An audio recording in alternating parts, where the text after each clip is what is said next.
There we go.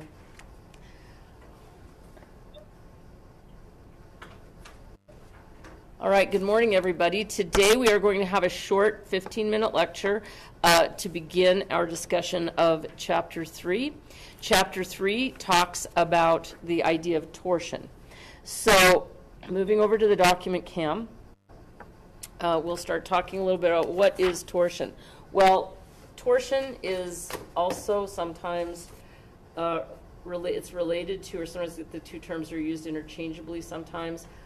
So I'll put a question mark here. Also torque. And what we're really talking about is, in this particular case, if you have, for example, a generator or a motor, and you wish to transmit power to, say, a turbine, you can do so by means of a shaft.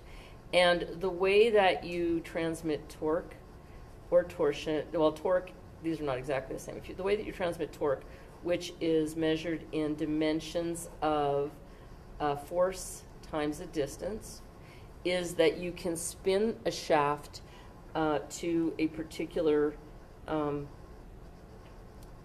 RPM, or rotational. RPM just stands for revolutions per minute, or another unit of a rotational speed, and apply a torque to it, and then depending on the nature of the shaft, the torque will be measured in some sort of a force per distance, but can be transmitted through a rotation. And so what we're talking about here basically is transmitting power through a rotating shaft. So this can be thought of, like, for example, on an automobile. If you have a drive shaft, or if you have a tractor, you have a power takeoff shaft, anything where you have power coming out of a generator or a motor, and you want to move it somewhere else. So you want to move it down the drivetrain, you want to move it to the farm implement, whatever. Something that spins can transmit power. Yes? So sorry, just one little thing. Sure. But it's not like the actual rod itself is being twisted. Right. Well, and it will twist, and that's the other part. That's actually where the torsion comes in. We'll talk about that, but no, it's a good question. So this is where we're going. Now there are a couple of limiting factors to our discussion today. One is, because of the geometry, we are only going to discuss circular cross-section shafts. So if we start our discussion and you realize that the discussion will be much more difficult for a non-circular shaft, for example, if you had some square tubing or something, there's some reasons that this geometry, the math, is more complicated. We're not going to discuss that in this class. This does exist in the real world, but we are not going to discuss it in this class. We're only going to talk about circular shafts and hollow or annular circular shafts. So we could have a solid circular shaft or a hollowed out circular shaft, but always circular shaft. The other thing is, the main end game in terms of engineering on a shaft like this is to transmit power, and we will be talking about that. But in order to talk about transmitting power, we also just need to talk about twisting a shaft.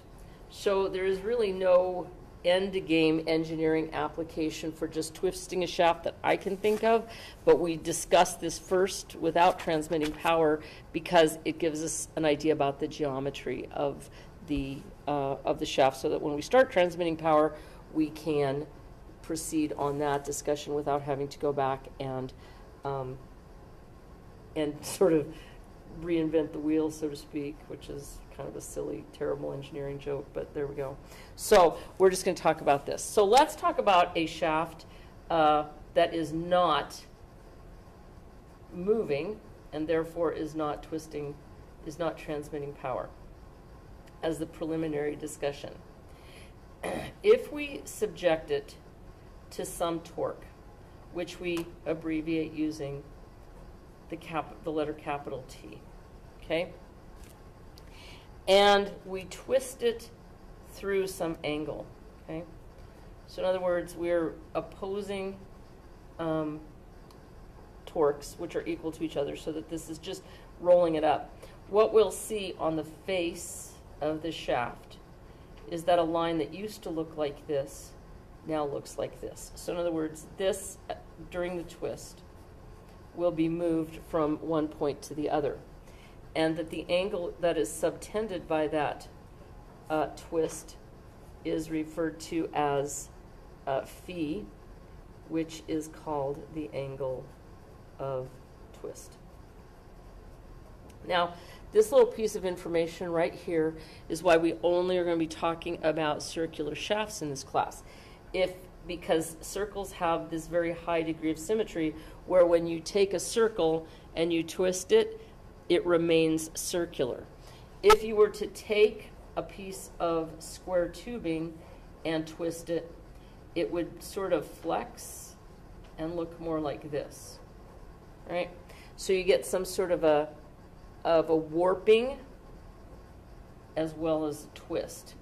And this warp is quite difficult to explain mathematically. So after we learn the basics of twisting a circular or hollow circular shaft, later on you may find yourself in a situation where you need to cope with a warping surface. Now, circular shafts can warp if the material is not homogeneous. In other words, sometimes it will sort of dimple in the middle. If you twist something, the very interior part will sort of bend inward, but we're assuming that that is not happening. And the way that we make that statement mathematically is by putting a rigid end cap on our shaft to prevent it from occurring. All right, so overall, if we take a look at the face and we look at it twisting from here to here, what we can see along the shaft is that we also twist from here to here.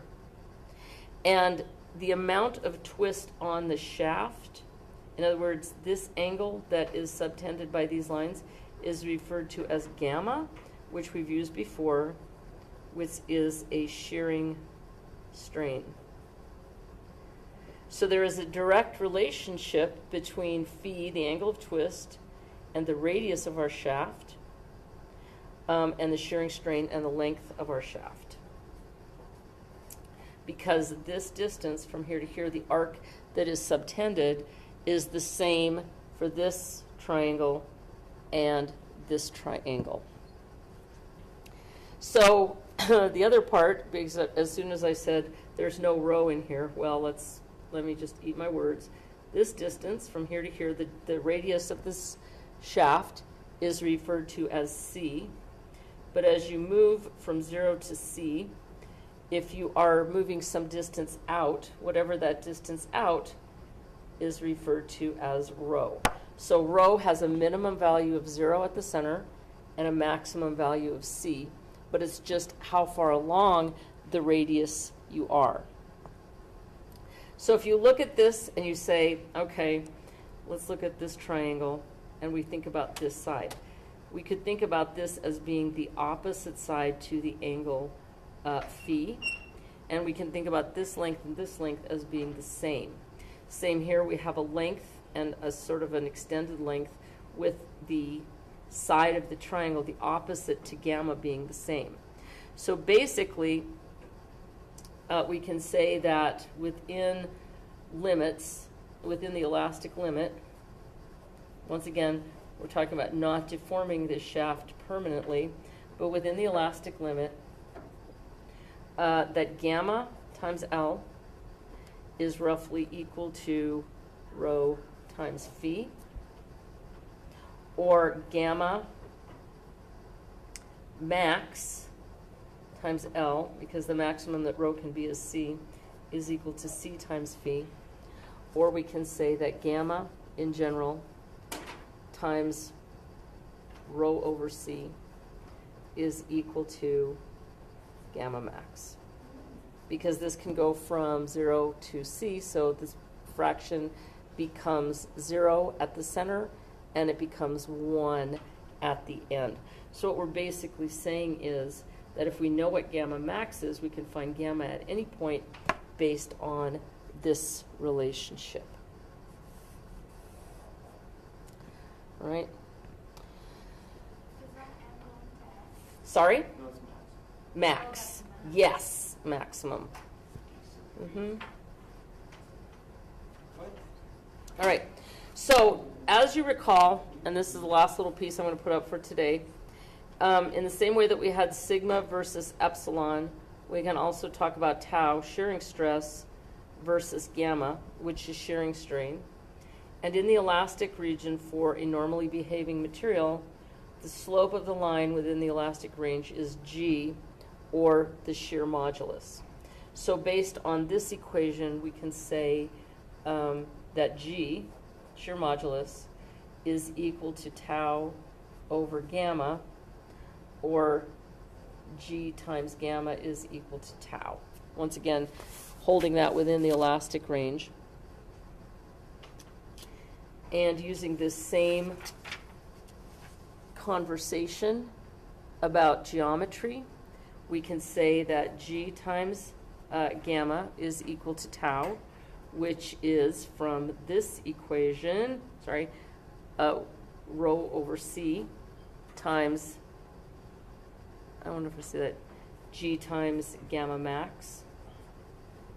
It's just combining those two ideas. Or we can say that tau, or the shearing stress, is equal to rho over C times tau max. Okay, now this is sort of a trivial equation mathematically, but it does tell us something very interesting, which is that tau is a linear function across the radius of a circular shaft. And this can be demonstrated by drawing a circular shaft with its center here at point, I don't know what we're going to call this, 0. And as we go out, as we subject this to some torque, the tau value will increase from 0 to a value of tau max at the radius. Okay? And that this is linear. It increases in a linear function. And that linearity is going to become important for us, well, actually Wednesday, when we do some more fun with equations. All right? So if we continue with this, I'm going to talk a little bit more about this next time. But basically, we develop a relationship between tau, which I just want to write this down today, which is equal to torque times the distance we are from the center toward the outside of the circle over something called J, where J is the polar moment of a circle. Okay, now this is a geometric concept that basically can be difficult to derive, and there's tables and tables of what the polar moment is. But since we are only going to be using circles and hollow circles, we only need to have two equations. And I'll discuss the meaning of this. It's resistance to twist. But basically, J for a circle turns out to be 1/4 times, it's 1/2. 1/2 times pi times the radius of that circle raised to the 4th power. This distance is C. On a hollowed out circle, we call the hollowed out radius C1, and the radius from the center to the outside C2. And J for a hollowed out circle is 1/2 pi times C2 to the 4th power minus C1 to the 4th power. And so for purposes of our discussion, these are the only two values of that polar moment that we're going to have to do. So if you start doing problems and you say, but what is the polar moment of a square? What is the polar moment of an oval? What is the polar moment of these other shapes? You do not need to know them for this class. We will do that later on. But I've had a lot of students concerned because they're like, we're really only limiting our discussion to this very specific geometry. And it's like, yes, that's right, we are. So, all right, at this point, do you guys have any questions? It was a quick little lecture, but we're going to not have any homework on this tonight. I want you to finish up your Chapter 2 homework. And then when we come back next time for lecture 17, I will continue through chapter 3. We'll talk more about torsion and torque and the relationship between them and how we transmit power, which is really the more exciting part about this. I mean, twisting shafts is important and exciting, of course.